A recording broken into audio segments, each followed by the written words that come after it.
Okay, let's go through how to leg press. So most gyms will have a leg press set up something similar to this. And I'm going to go through some do's and don'ts for when you're on the leg press. So first thing, make sure that when you're in the seat, that when you have your feet on the pad, there is a bend in the knees. You don't want to start too high. So from here, most gyms will have a handle. So take the slack, and then from there, you're going to pull that handle back. Big key, never ever lock your knees out. Bend them ever so slightly at all times. From here, pull yourself into the seat. So pull your ass into the chair.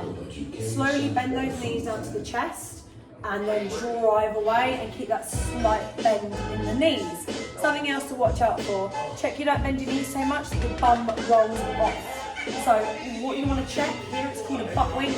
You want to remove that by pulling yourself down into the seat and then driving away. So only go as low as you can with your butt in the seat.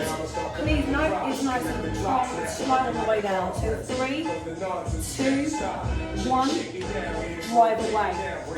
So make sure the reps are slow, deep and controlled.